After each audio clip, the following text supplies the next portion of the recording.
And we've got some great people on this panel. We were supposed to have Maciej, but as I said, he got sick and we will not have him today. So instead of Maciej Baranowski, we've got Arek Wiśniewski, who's CEO and founder of Sublime, analytics company for e-commerce. And Arek gonna wear today a data hat. He's looking into data of various e-commerce businesses, and he actually sees which lead acquisition and retention strategies work. And I'm going to be asking him about some of these insights. Sometimes they are also controversial because in some businesses it works. Yeah, in some businesses it works, in some businesses it doesn't. Then we've got Adrian Grindley, who is CEO and founder of Pop Creative Agency. We got connected through mastermind group of marketing agencies from Europe. And Adrian's agency is dealing with different CRO strategies, but really what's the most interesting about their company is that they're focused precisely on customer journey and customer experience. So they're digging into the customer data to optimize user acquisition and retention. And this is where I'm going to be really trying to get the most out of Adrian, because actually we don't work on the same businesses. He has a very different know-how. He has a very different batch of fishes that he deals with. So I'm super curious about his insights. And finally, we've got Martyna, who's the e-commerce and brand manager from Żabka, Jush, a part of Light e-commerce, one of really innovative e-grocery companies in Poland, who actually is very interesting because she deals with app-based business. Żabka Jush is like mobile-first e-grocery.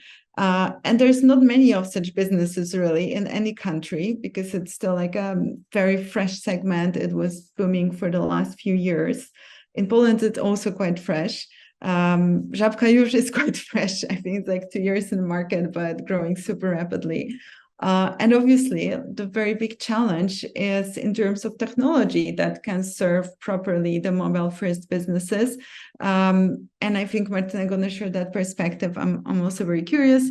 Our company works with Martyna's company, so we know a little bit about it. But I'm sure for you guys, this is going to be eye-opening. So we're going into it. As I said before starting this panel, I'm going to moderate, but I want all the speakers to feel that during this hour, we want to learn as much from each other as we can. And that way, I hope we're going to give the best value to people who are watching us. So are you guys ready? Yes, we are ready. Great. Okay, so I'm going to stop sharing because that way people are going to see us. So the questions are only on my screen, and hopefully that's fine. So the first thing that I wanted to ask you about is really a very broad question, but I think important. So how important are lead generation and lead nurturing activities in the businesses that you work at, or businesses that you are helping, or businesses that, like Arek, you are observing secretly? So how important, like if you would measure the importance the way you want, how important? So maybe let's start with Martyna. So how important are acquiring and then nurturing leads for Żabka Jush? I would say it's a crucial part of our business because like if we want to build like stable base of clients, the business will be disappear simply. So this is like the crucial elements of the business. And thanks to, you know, like acquiring customer like leads and then creating like the whole path for them, to nurturing them, like educating them about our new business. Like you said, Żabka Jush is a really new concept. So the first of all, we need to, you know, like prepare clients what's the product is, how the product is going to solve their problems. So whole nurturing and whole welcoming face of the circle is really, really important, because thanks to that we are able to a little bit like push our leads to become our loyal customers. So this is very important, and this is like part of acquiring, but it's really connected with retention, because when you invest the budget to collect new users, you simply can't lose them. So it's also very important to stay in touch, to like make them remember about your product, about your services, and trying to, you know, understand why, for example, they are leaving. So and trying to avoid that situation. So the whole process from acquiring the leads, then trying to make them a customer, and then trying to make them loyal customer, I would say it's the most important part of the, for example, my job. Yeah, and you know, I can add one thing on top of it, because we work with Żabka Jush, and we had one event even before about differences between the mobile first and web first e-commerce. And you know, the first point is that it's so much more expensive to acquire customer with the mobile only e-commerce business. It's so much more expensive. So once you already pay that money, you're like, damn, yeah, you just can't lose them. And like the barrier to acquire a customer for a mobile app is a little bit higher, because the effort the leads needs to make to be your customer is quite huge, I would say, because we are living in the, you know, environment when people are uploading so many applications, but they are very often don't use them. So it's really important to, first of all, like catch the attention, try to, you know, convince someone that the application is worth to download. But then there is also like the huge step to take to really convince them to register and really use them, not only have it on your phone. So yeah, that's I think in terms of website, it's a little bit easier, because the access to the product is it's much more simpler than in terms of application. And Adrian, so how it is for the clients of your agency? How important is the lead gen and nurturing part?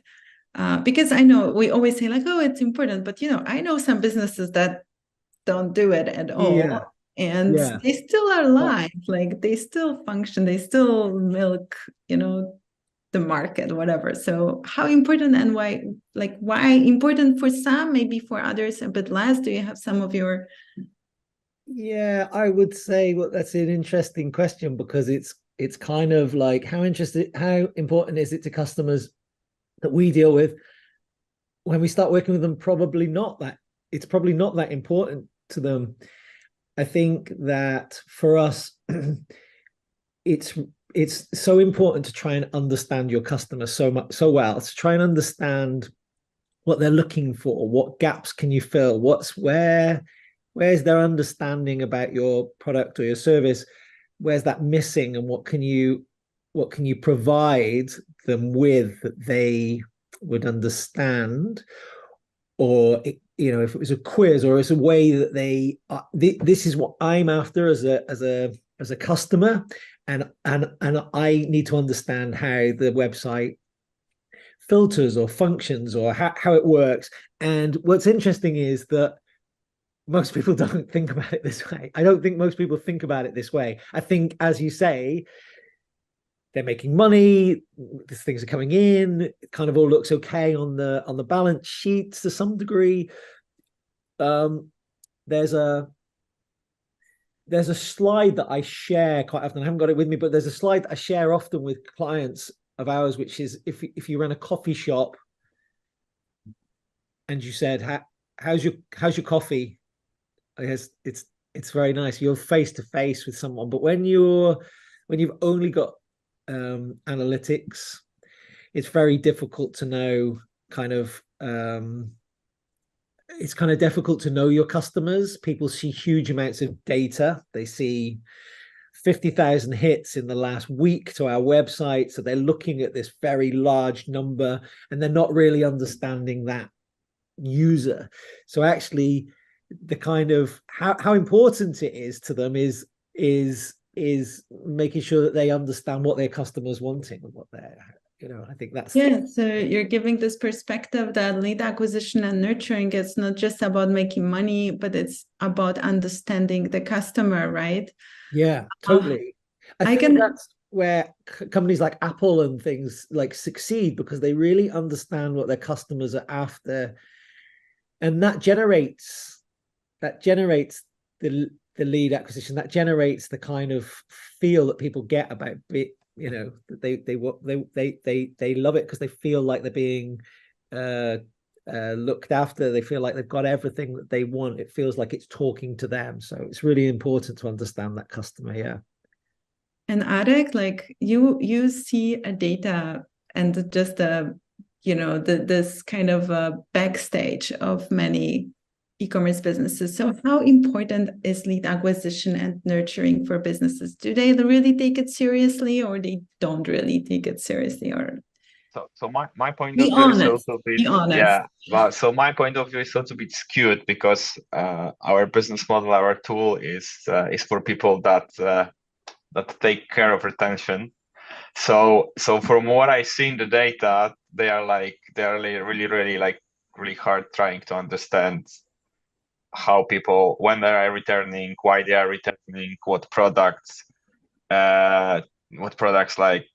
make people return, which products are in a way of getting back and stuff like that. So I see this kind of this portion of the e-commerce business. But from all the talks that I have with the prospects and our existing clients, I can see that the retention part is getting more and more important. Not only because the direct to consumer model being adopted by more and more even the, let's say, old e-commerce players or the brands that are already in the game. But also because the VCs are now looking not only on the spend but also want to fund the company that they're investing in, e-commerce company that they're investing in, to control the lifetime value as well as the cost side of the customers that are being acquired. So right now, the clients that we are working with, for the clients that we are working with, or the VCs that we are talking to, it's not only important the amount of users that are being acquired, but also their quality. So the retention is the proxy of the quality. So more and more organizations are now getting into measuring the retention, measuring customer lifetime value, and without that you are driving blind, so you can hit the tree, because I know one company that is not measuring anything, and it's D2C company, and they're doing great, but that's I think that's a coincidence. So for the majority of them, they need good analytics, and we can see that on the market. Yeah. I can just add one thing on top of it, that it's also a little bit about the type of business. If you're selling one-offs, if you're selling very expensive beds, for example, and mattresses, I had one business that approached us once with that kind of product, and it's a one-off thing, yeah. And then there is this big question, would you even care about collecting leads and then retaining the conversation? And there can be an answer that maybe no, because you can still be making money by optimizing your advertising spend, and that's really where the money comes from, because it's one of when they're going to buy the next mattress, probably in the next 10 years, if the product is really good. But then from what Adrian said, the market is getting very competitive. Sometimes someone can visit your site and your app, and they might not be really ready to purchase right now. So there's your chance to really understand a bigger size. If the average conversion in any e-commerce is somewhere between 1.3 5 and 5%. So there's like tons of people who are entering your shops, and you are not collecting any information, not even information that you can use to optimize later. So I think more and more companies are kind of getting to it. Or if you don't collect the email, like, how do you learn even if this mattress was comfortable? Like, you have no way to do that. Well, I think that's really interesting as well, because I think that where people don't appreciate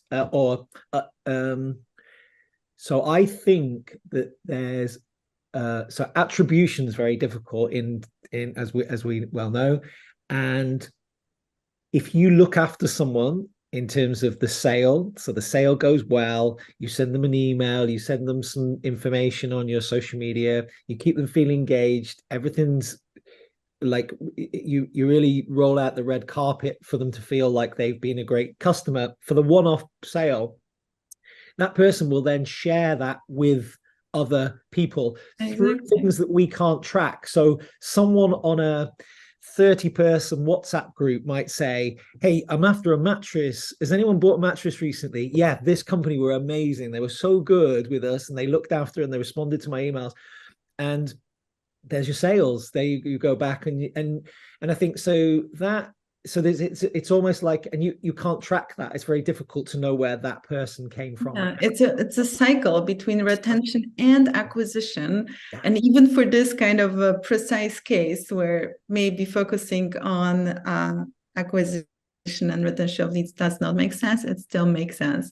But I agree with Arek, like in D2C segments, is in FMCG, I think everyone who is serious right now is making some moves and serious moves on retention. And it's no wonder that today we had talks about micro segmentation and RFMs.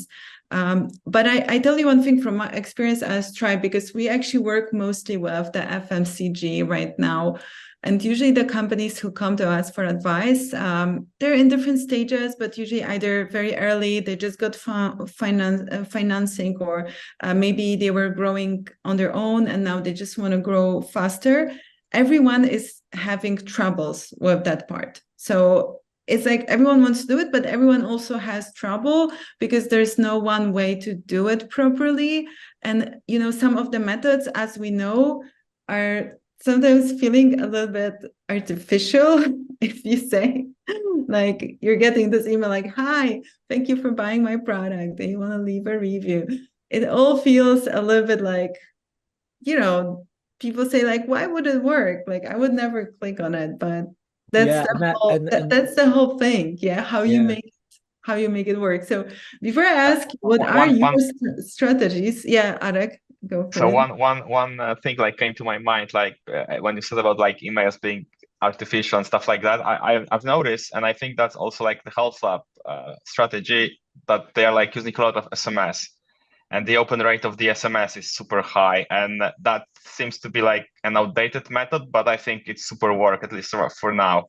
And it doesn't look like artificial. It's like it's something that I read every time, and I don't want to like buy any like more like supplements from them, but I'm still like reading that's insane. But it's still the nice channel. Insight. Yeah, I just said that this is nice insight because, for example, we are not using that. Maybe this is a mistake if it's so engaging. Yeah, you can like contact Mateusz and you can like ask him, or like just subscribe to their like, or buy something once from them, and you can like see what's the okay, great. Yeah, you're using pushes, which are like similar, but similar but different, still within your app. Okay, now before we go to your best techniques like SMS, sure, one of the ways to target. Now, question. The technology question. I think this is the question we can have like for hours, but what are the most common technologies that you are seeing in e-commerce right now for lead acquisition and nurturing? How do you really approach choosing the technology, like the software for that matter? I know it's a very broad topic, but maybe you guys can share at least some insight that you think can be helpful. Like, how did you guys approach it? Martyna, you can start. I think your case was very specific, but I think it will be interesting to hear. Yeah, I would say that I don't think there is like one tool who rules them all, and I will, like go now with some recommendation. Like based on my experience, I would say that the key to even start choosing the software and planning the process is, first of all, like thinking about the goals. First of all, what do you want to do with your, for example, customer base? What are the key important goals for your company? And what are the different ways of communicating with your users, which you will need to use to engage with them? And the huge second topic is, what are your capability in your company? So if you have, for example, like the team who will be able to plug in all of the necessary softwares, if there is a knowledge about that, or if not, should we, for example, hire someone right now? And then if you already gather data that are crucial for the next step. So like this kind of audit about what kind of data the organization is already gathering is very important, I think, because sometimes we facing the case when the software is already, like chosen, you want to start the process, and then it turns out that you don't have, for example, the specific data, the specific metrics that will help you to create like a marketing automation process. So my advice would be to, first of all, think about what is the capability of the organization, what's the data you will need further to check if you already gather it, if there are good data, there needs a little bit of cleaning, then goals, and then trying to find the tool within your budget. And I think the cherry on top is marketing consent, because very often like businesses don't remember about that. When you start to do marketing automation, you need to have the marketing consent to even contact your customers. So this is also something you need to prepare in advance, just to be ready when the tool is settled, to really have a base of contacts to interact with. So that would be my answer to the question. Do you want to share, Martyna, with which tool you guys are working with, or you don't want to share it? I don't know if I can, so maybe I will skip this question. Okay. Okay, and maybe Adrian. So just a simple question in that regards, like majority of the businesses that you work with, like which software for marketing automation are they using? Yeah, I'm sort of with Martyna on that. We use, I think the general ones are things like HubSpot and Zoho and Keep, very popular. I think that a lot of the time we'll come into an organization and they're already if they're looking for a HubSpot partner or something like that, then they'll choose a HubSpot partner. So that isn't us, but a lot of the time they'll come to us and they'll already have tools in place like Zoho. We tend to map out.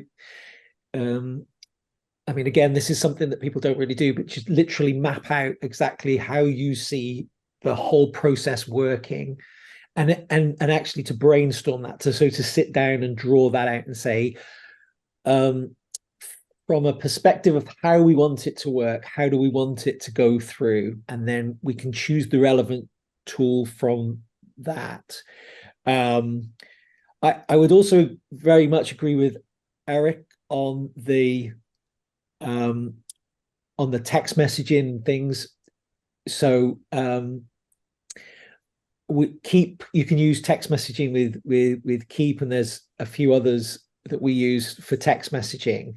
The interesting thing is about those type of tools and those type of techniques, and I banged on at the beginning about the kind of always like seeing what the customer customer wants, and customers will say, I hate pop-ups. I don't like any pop-ups that, offers or anything like that. And if you speak to Eric, he will tell you, well, actually, if we put a pop-up on the homepage with a 10% discount on your first order, we will see an increase in sales by da da da da da. So actually, what customers are telling you is very different to what they actually do, and you've got to really try this percentage, like 90% say they like it, but there's this 10 that you need, so that's something. And there's a balance, there's a real balance, because the data that Eric will be seeing will be different to what actually people are telling you.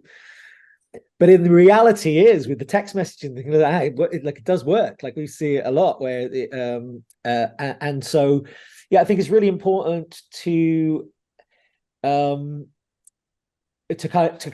of work out at the basis what your actual achievement is that you want to get to. But there are those certain fundamentals that still exist now. I think it no matter going into 2024, there's lots more automation tools available, but I think it's still sticking to the core of what you actually want it to do, what you actually want to do to people. There's so many tools out there, really. Yeah, that's a nightmare. And Arek, what do you usually see? Is it Klaviyo because, for example, a lot of D2C businesses, they actually work on the Klaviyo, which is we can say quite simple app, but maybe Arek, you see others as well. What's your experience? What tools you usually see? So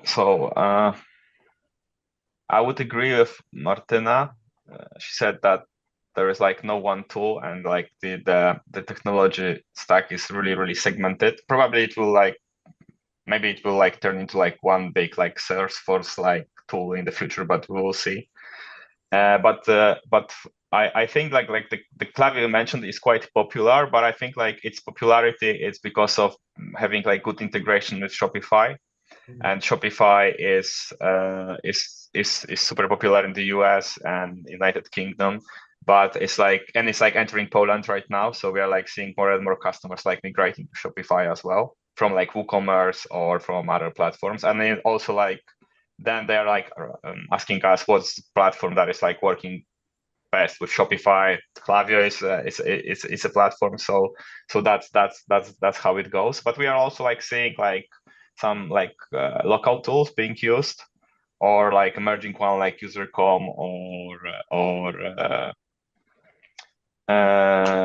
others, and they're all different a little bit. They are different. So some of them have better analytics. The other one have RFM segmentation built in. Some don't. Or so it depends on the choice of the tool depends on the target, on the aim that you want to achieve. And I think the integration part is very, very important, because once you choose a tool that has no integrations, it will be really, really difficult to do something with the data, or it will be very, very, very expensive. So probably it's a good choice for bigger organizations that when they know what they want and they can pay for that. But for people or for companies that are starting, I think it's a big obstacle. It's better to stack with the let's say standard stack, technology stack, and then migrate. Yeah, I mean, I can add on top of it that compatibility and this integration, I think, is the most crucial. It's what each of you said in a way. If you're choosing, make sure it actually merges with your e-commerce platform, because if it doesn't, you will not be able to collect the data. And in the end, the data is super crucial for you to make any optimizations, to improve anything. When you're in mobile app segment, it's a bit easier job because you have much more limited choice. So that's maybe in Martyna's case easier, because the pool is smaller. It's true. If you're e-commerce that is web based, again, start with what you're on, Shopify, WooCommerce, or if you have a really custom built system, that's the worst case. you have to make sure that whatever you're going to choose will play nicely with your shopping platform, and you will be able to transmit data between your automation system and your shop, even if you will not be able to do it from the very start, because sometimes, like you have to prioritize different things. At least know that in the future you'll be able to get there. So I think that's important. Yeah, okay. I think that there is one danger, like with choosing like the standard tools, because we all understand what are the benefits, but when you're like starting a company, you have the secret sauce, and and with everybody's like using the same tools, like sometimes there's no place for your secret sauce, for example, in the user flow or user experience, stuff like that. So it's always something for something. Yeah.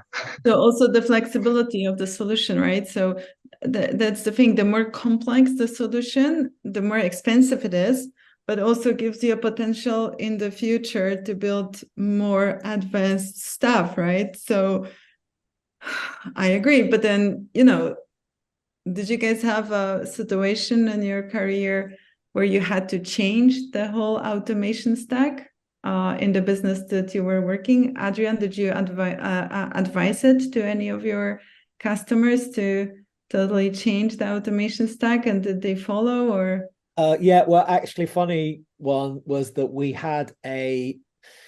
set up some automations. We started to collect some data, and we found out that the company had already started it or done it with another company, and they'd got a big database, and they were already running some separate. They were effectively running two lots of automations, and they sort of hadn't highlighted it. We audited it, and we found out that this was happening. Where's this other stuff coming from? And so there was a very, I think people get into this very confused kind of, and we had swapped to a completely different system. But it's very difficult to swap people from one place to another, and with GDPR, and you've got to make sure that you're consenting to move people's data from one place to another and things like that. So that can be quite a challenge. We have been going through this process with one of our clients during 2023. It was like some project that the company expected to last 2 months lasted actually 6 months. Yep. And a lot of people had to be involved. So obviously, if you need to do it, you need to do it. And sometimes there's really no other choice, because you're running on a very simple solution that doesn't match the scale of your business and requirements of your clients, and you just have to upgrade.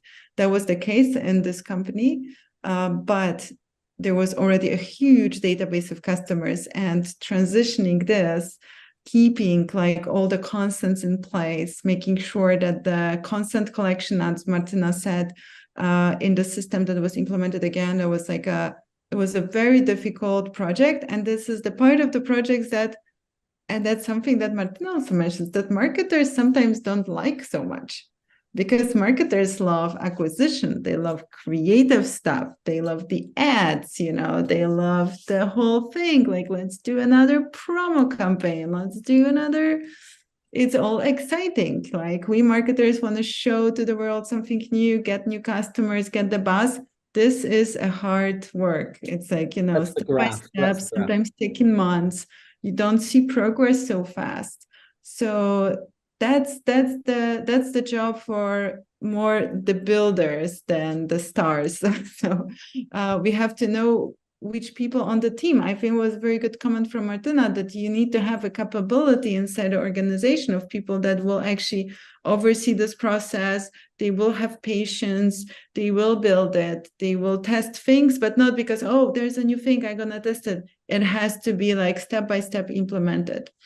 And okay, going to the next question, like, what are maybe Martyna, I don't know if you will want to talk about the acquisition of the leads, because you're more dealing with retention, but still you can throw in something like, but what are the most interesting and effective forms of acquiring the leads with consent in the businesses that you work with? Because we are concentrating on this event on retention, but to retain someone, we still need to have their email address or phone number or and consent to send them a push message. So what are the ways that you are advising your clients to collect, or are what are the ways that most of the companies collect that you see the most effective? So what are the most effective acquisition strategies for leads of different formats? I would say it's probably very different from different type of the company. For example, B2C will be very different than B2B, but I think the one common thing will be like the really good and relevant content. So maybe this is like really basic reply, but I think sometimes people don't remember about that people want to see like relevant information about the brand. They want to really to be the future customer. You really need to understand what the business is about, what the products offer or the services, what it's offer, what's solution can give you what problem it will solve. So the answer for me is content, because if you prepare like very good strategy for creating content and trying to like push the potential lead from like the starting point of awareness, of education, him or she about the company and the benefits of it. And then like trying to go deeper, this will be like maybe the more basic, but I think the more relevant strategy to lead generation.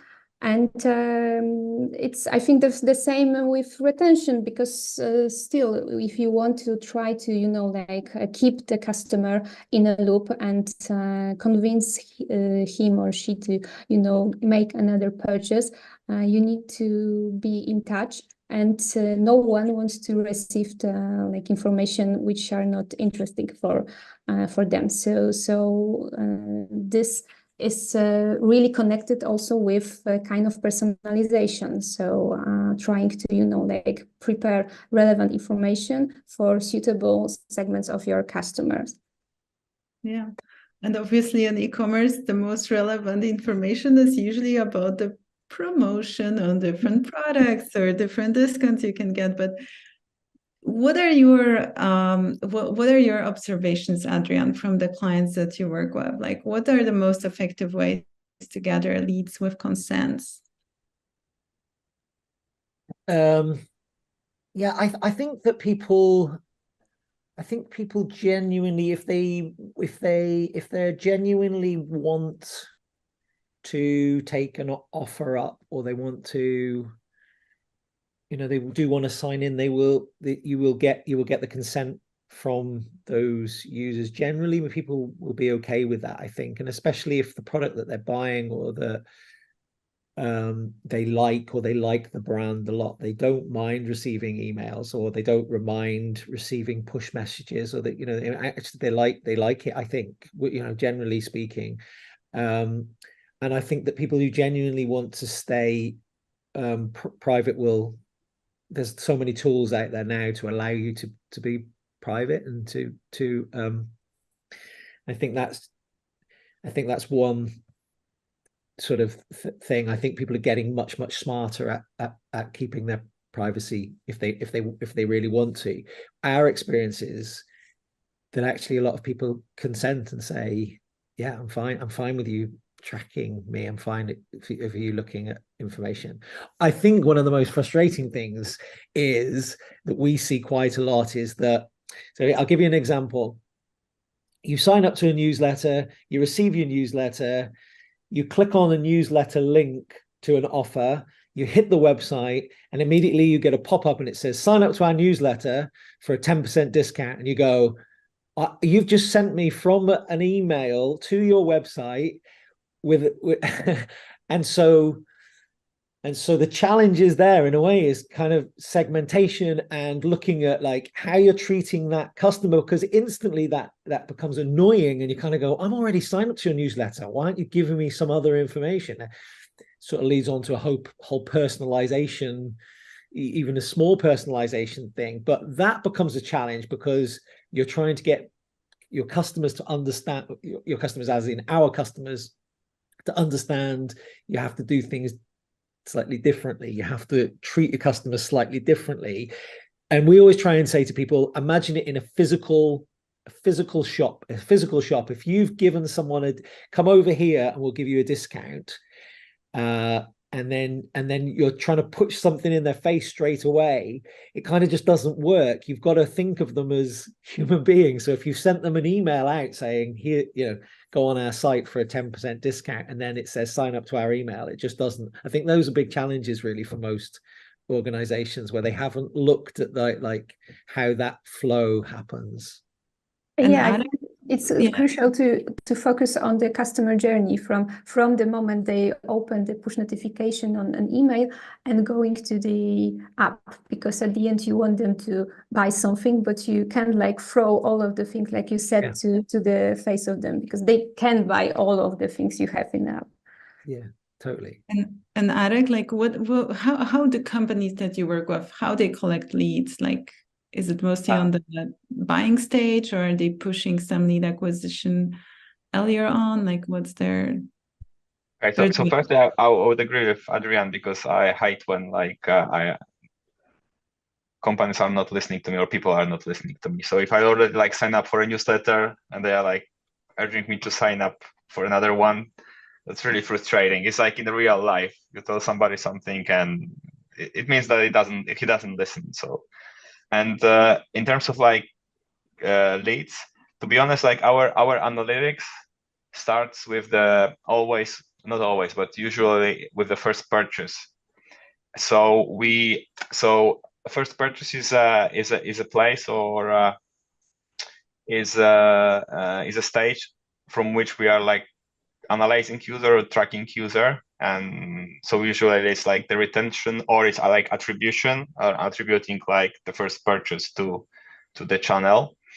So I don't have much to say about leads acquisition. I know that our clients are using newsletters to get consent, and also to contact people. I have one insight that says that Black Friday customers are keen to sign up for a newsletter, and that was a surprise for us, because we thought that they are they have no interest in the brand, but it seems that they have. So that admits something that Adrian says, that actually people don't mind if they actually expect, if they like the brand, right? They don't mind signing up. Of course, we're talking about numbers that are okay in e-commerce. It's not 100% will sign up, but this few percent that normally would sign up will still sign up. But maybe I drop something on top,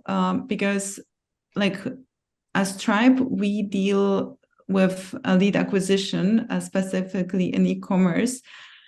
In some projects, there are separate campaigns that are focused just on lead acquisition among non-customer bases.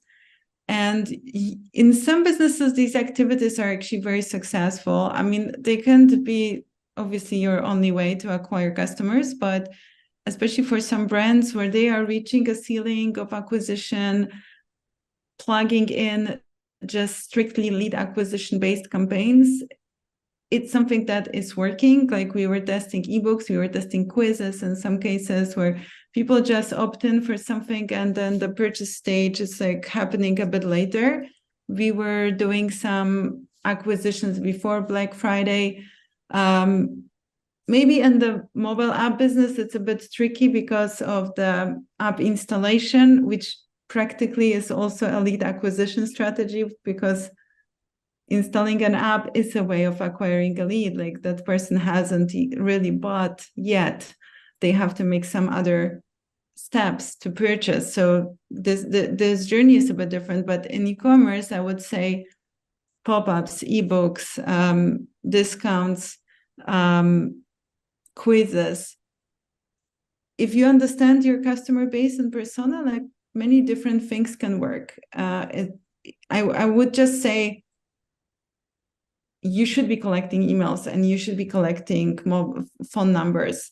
you should be collecting installations of your app, even if some of these people don't purchase right away, because that way you're just expanding and creating another layer in your funnel, because awareness stage is very broad and it's people who are only seeing you, and then there is a purchase stage which is very narrow because they're like little people, but there's this entire middle of the funnel, and this is really the lead acquisition stage.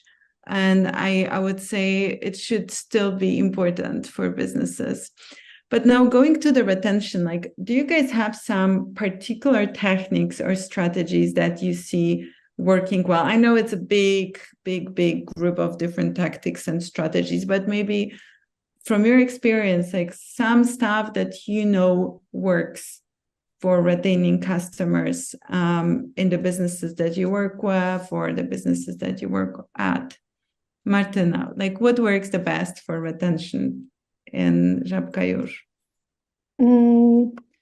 I would say maybe I will start with a challenge, because like the whole point of retention is to try to be in contact with your customer and try to still retain the interest in your product. So in e-grocery, it can be a little bit tricky because our products are not so complicated as, for example, electronics. So preparing, for example, newsletters and so on about food and cosmetics can be not so interesting at some point for our customers at preparing newsletters about high tech. So this is a little or bit health, for example. Yeah. Exactly. So this is a challenge, and from my perspective, what's working is one more time personalization, because thanks to that you're able to prepare communication to different segments based on their needs. So for example, that those people are liking a promotion, so probably this will be like the trigger for them to come back. But those people don't care about promotion. They, for example, love new products. So the launch of new flavor or something like that will be the really something that will catch the eye. So I would say, starting from the challenge we have, the best way to maintain the retention and to fight the churn will be to prepare good marketing automation journeys with personalized and relevant communication to our different clusters of customers. And Adrian, how about yourself? And we're touching already the personalization part, so feel free to integrate it. I know it's one of the things you also love. Yeah, I do love it. I love it because I think it's so important. I'm 100% with Martyna on that. I think that I don't think that there's any techniques that you can bring to the table that are new. I think they all work. I think pop-ups work. I think, text messaging works. I think emailer works. However, personalization is all about making sure you are hitting the customer at the right time with the right message. It's extraordinary to me that we'll come to work with a client who has been sending an email out on a Wednesday afternoon, only on a Wednesday afternoon, to the same audience. It's a batch email that goes out, and it's done once a week, and there's no segmentation in it, there's no personalization. And I think personalization is great. There's the technology to be able to do it, so you know what someone's interested in, and when they hit your website, you know what areas they might be more interested in than others. That's like having a personal assistant who, when you walk into a shop, says, "Oh, hello, Mr. Grindley. Oh, I've got some of your favorite trainers that you like in. Let me take you over to those." And you go, "That's great. I love that. That's really great." Spotify and Netflix and everything has proved that this is personalization is a great thing, that people love it and understand it. And I think that Martina is absolutely right. If you can personalize a customer's journey as much as you possibly can, that takes understanding of the different groups. But I think that would be my main takeaway, my main advice to anybody, really, which is have a look at how you can personalize the journey for different users. And what would you personalize it based on? The choice of products, or the frequency of purchases, or all of it? Or like, do you see any patterns? Like, what's more important in terms of building the personalization journeys? Yeah, I think you can start very simply. So if you know that if you segment your emails properly, and you know that these group of people, say, haven't purchased for a while, how could you offer them a discount different from everybody else to get them back onto your website to try and make a purchase? Going back to your mattress example, if it was, how can you get them to shout about your product to other people? How can you get them to leave you a review or something like that? But in terms of going back to that question of, you can segment it, that you're saying, I know you liked these jeans, but we know that people who bought these jeans now also bought these tops here. So we're going to send you segmentation in this way. And actually, when you've hit the website, we're going to show you different information. So we're going to show, so everybody gets slightly different homepage, for example. So we found that to be really, really, really great. And we use it a lot. We use convert.com, which does personalization.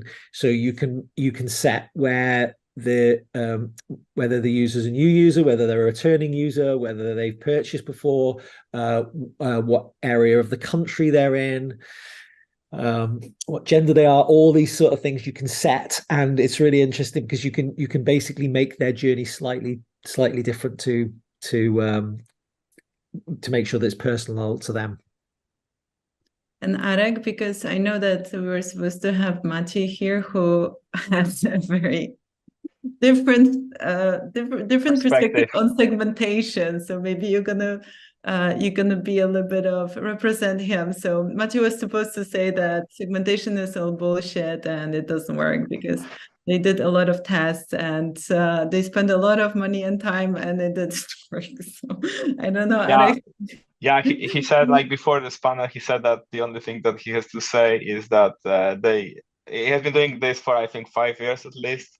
So he said that they didn't see any like incremental value from segmentation, and that's for sure is like in contrary from what we have seen with your Kaya. So, but they're like selling like dog food, and they like have discounts all the time. So probably like maybe this is a specific segment or that is like price sensitive. Or I tell you one thing, when I started my journey with marketing, it was in this company Mindvalley that was always quite advanced when it comes to digital marketing. We were selling tons of different courses online across the whole world. And I had a very similar perspective on segmentation for many years, even though when I was leaving the company and like, I don't know, 2014 or something like that, there was an email database of over 1 million leads. So it's like a huge database. So we would say, if you have such a huge database, you should segment it. But my experiences were like, the bigger list I blast, the more money I make. I was like, that was my experience, Yeah, if there is like no the more penalty or people cost, receive my email with and the pressure was on a very good email content, the better the email, the bigger the batch, the more money. So I was always like, yes, let's segment, but maybe when I'm doing my campaign, I will not, because I still want to maximize the results. But like later I left the company, I was over my journey with different businesses, and I think it depends, because if you're strong on promo, promo is something that works for everyone. For some people more, for some people less. Yeah. But if you really want to focus on a value and you want to focus on a brand, then segmentation is the only way. But if you're strong on promo, going into being less on promo and more into value, it's a process that you can't really do within 1 week or even 2 months, because your database got used to something. So I would say to Mati, like, don't give up, just maybe start sending discounts to smaller batches, see how it works, start segmenting maybe in a way that in the end of the process, at least you're saving some money on the discounts, because maybe you don't have to incentivize the whole database the same way, and that's already your win. From the whole process. I think like their business is kind of and the marketing that they are running is kind of a specific one, because you cannot, like, right now you cannot buy product from them without a discount. It's like automatically added to your basket. So it's a little bit different world. But from what I've seen with our customers, or sometimes we do like a custom analysis for our customers. So from what I've seen, like the price is like number one always. So the price has to be right, because that's the thing that is crucial. But it really, like, the analysis that they want really depends on the kind of business that they run or the product that they sell. So for example, we have a client from the United States that sells soups, like ready meal soups, like that you can like put in the microwave oven, you can like heat it, and then like in 90 seconds you can like eat the soup. And they're quite successful. And they're like, for example, they are like, in terms of retention, they're like concerned about like soups that people are ordering, because you can like you cannot like eat the same soup every day. You cannot like send the customers like coupons for the same soup that he bought like 1 week ago, because it's like it doesn't taste the same. So they were like really concerned about the let's say eating pattern of the client, so the frequency, what they are ordering. They were trying to prepare some kind of packs of soups with different flavors. Test if the pack with different flavors at the beginning is a right choice for the retention to go up, and stuff like that. They have also like oatmeals, so they are like also like they were experimenting like with adding like oatmeals to the product. So a lot of things that we did for them was with the product that they are offering and the sets that they are selling, and that was their recipe for increasing customer lifetime value and retention. So that's they did that. But with Yorkaya, we are doing like segmentation, and they think that the segmentation is going to get them an uplift if retention and the preliminary test shows that that's a good approach for them.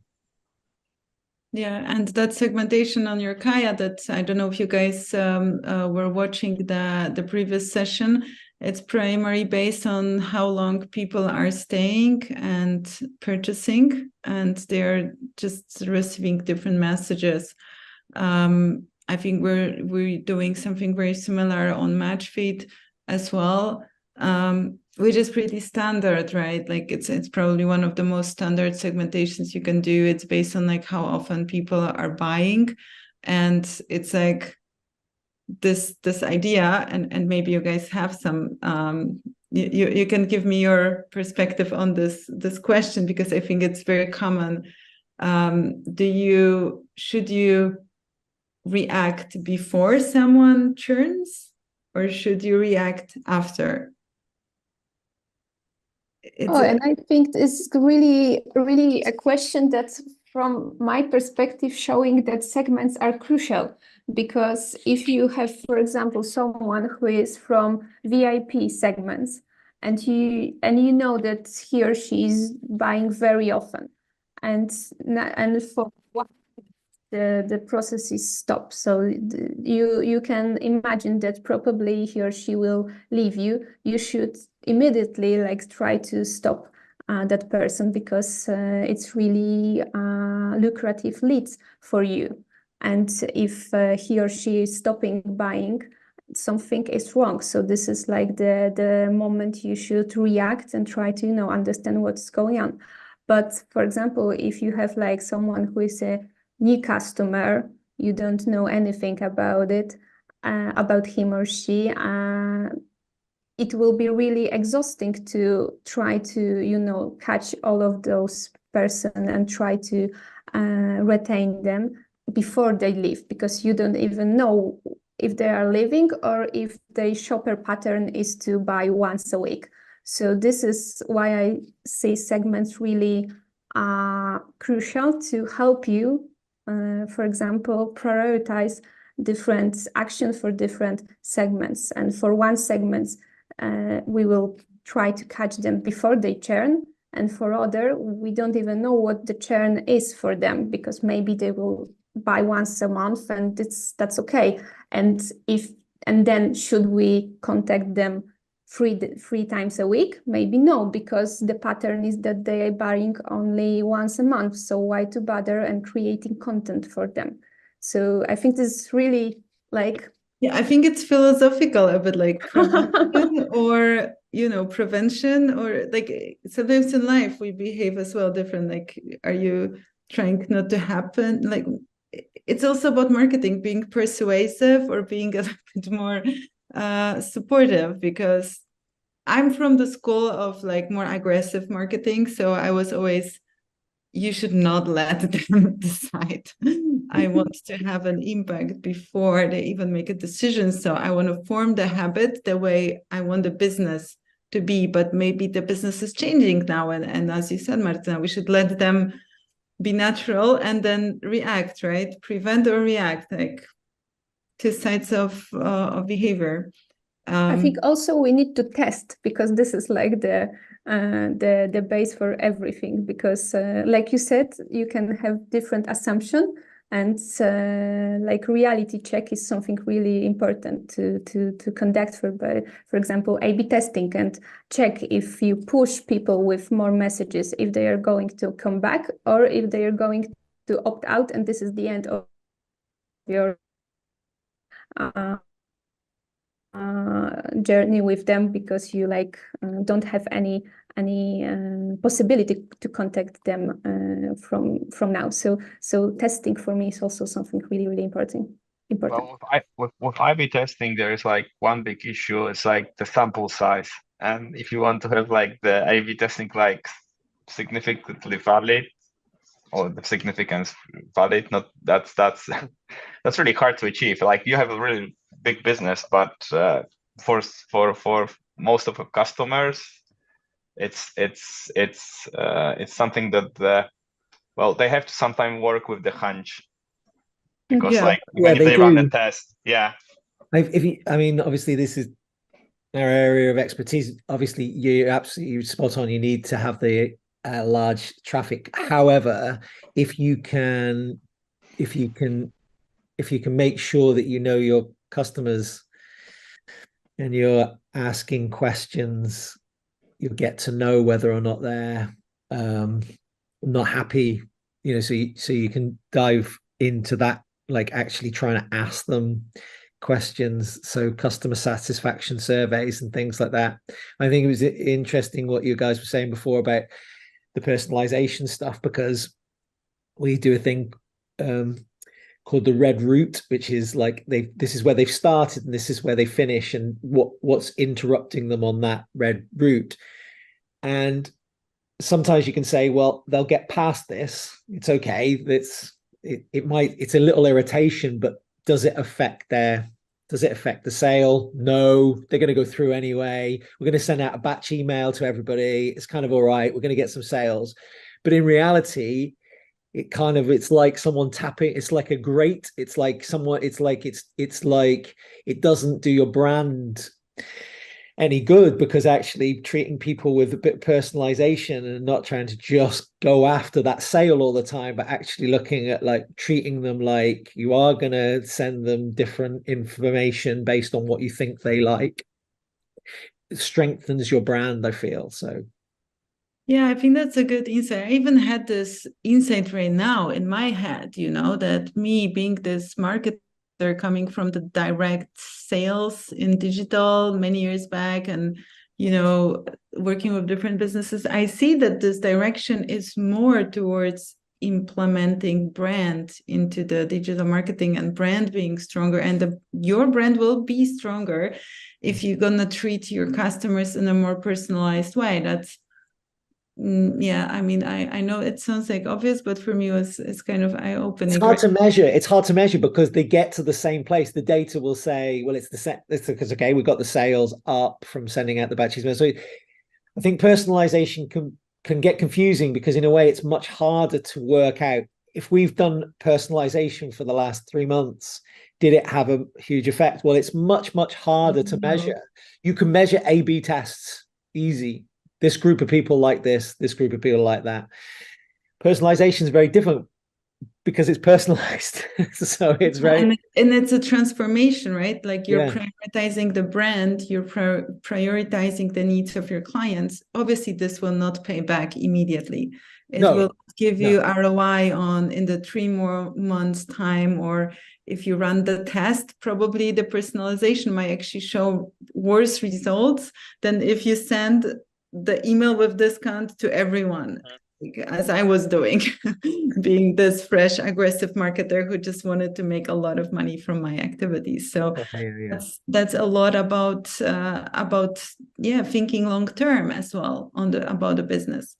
Okay, and now the last question, as always, is about the trends.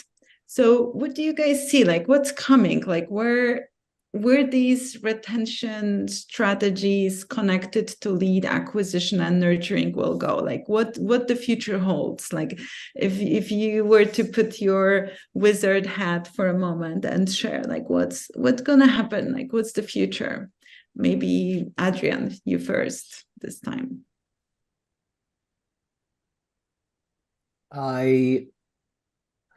It's a good question. I think it's only AI. Well, yeah, absolutely. AI. I mean, it's been on the tip of my tongue all the way through. I think the future is, for me, is staying as relevant as you can be with the technology that's out there that you can use, and that's a bit that's not a clear-cut answer, but so there's no real technique in that. Chatbots, how are they going to affect your sales? How does AI affect your sales? How does how does AI affect your automations? I think that there is so many tools in the last 12 months. I think ChatGPT arrived December last year, November, end of November, and it's revolutionized most of the things that we do in terms of being able to analyze data much faster, etc. So I think the most important thing is to make sure that you're staying on top of that technology, that you know exactly what's there, what's out there and what's available to you. But I do think that the future's got to be like thinking about humans are buying from your site. Humans are the people who are making the purchase. Humans are the people that you want to retain. So treating them like they're human beings is what people want. There's a bank advert that's running at the moment, and it's talking about and it's David Tennant, the Doctor Who, who's Doctor Who, and he says yes. They say, what about the live chat? Is it a robot or is it a human? And he says, don't worry, it's a proper human. And it's kind of like, I just feel that the future is making sure that people feel like they're being treated like humans. Cool. And Martyna? More philosophical, I think. Yeah. I really like this answer. I totally on board. I think partly because now we are living in such world where there are so many information, like this is very cluttered. Also, for me as a marketer, but also for me as a human to, you know, like just to try to grab the information that will be really relevant for me. So going forward, I think the only option will be to prepare like the communication, the content, and the place where you put this communication in very specific and very proper way to catch the attention of your future customers. So and this will be possible only with very good MarTech, and we already see that AI is helping.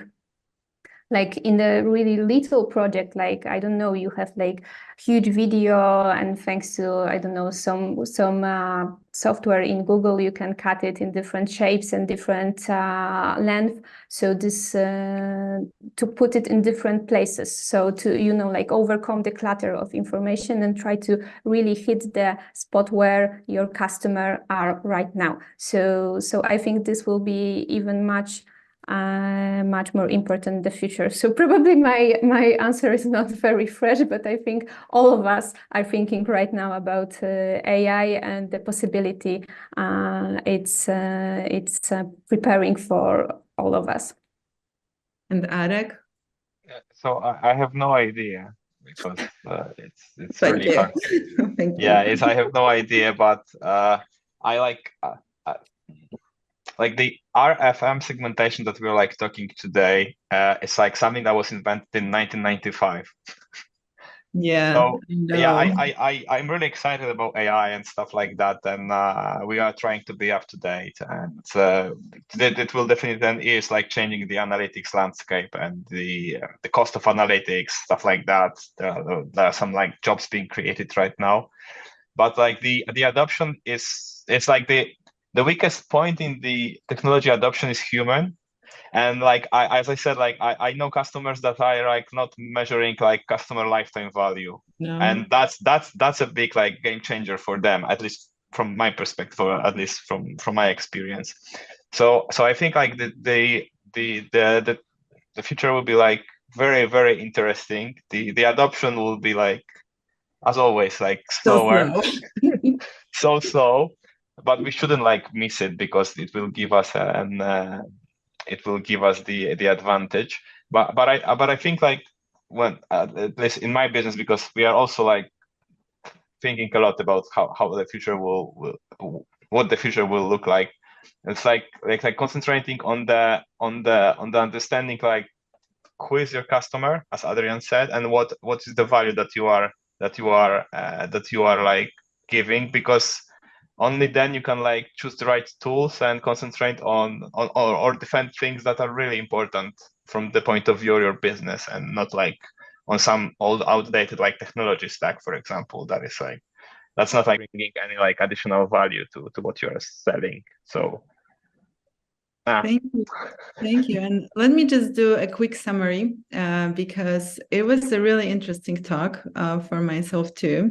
We started with asking you guys about the importance of retention in different businesses that you are in contact with, and we all said that it's important, and more businesses are seeing it as important. I think it's actually missing out if you're not taking it seriously, because it's creating a fundament for the business. It's creating like more stability. It's interesting for VCs, but it's also interesting for founders, because you're literally making more money from the customers who actually stay with you.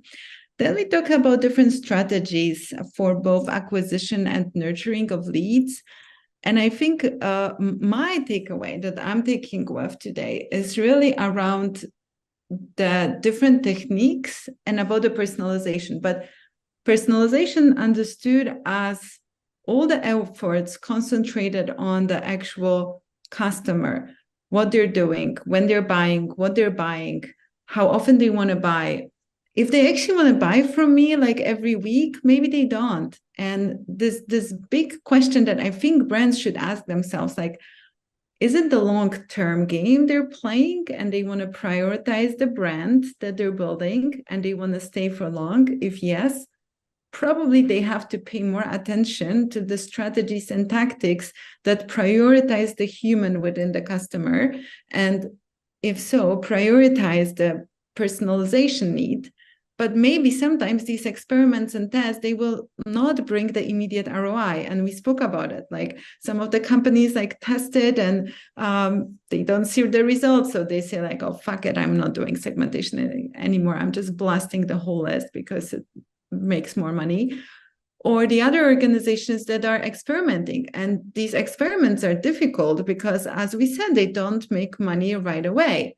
They are just a long game. They are about understanding the customer, giving different customers different content, sometimes different discounts.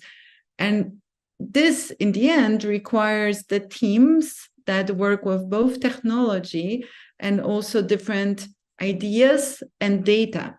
And this data has to come from the shopping platforms, and these shopping platforms have to play nicely with the marketing automation platforms. If they don't match, then you're losing the data. So actually you will not be able to cater to the needs of your customers. And if you don't, you're weakening the brand. If you're weakening the brand, you're not playing the long game, because in the end, only the strong brands will win, because the world is like massively flooded with everything. So, in the end of the day, it's going to be about the connection. And this connection will be between the brands that we build or help to build and the human beings that are buying.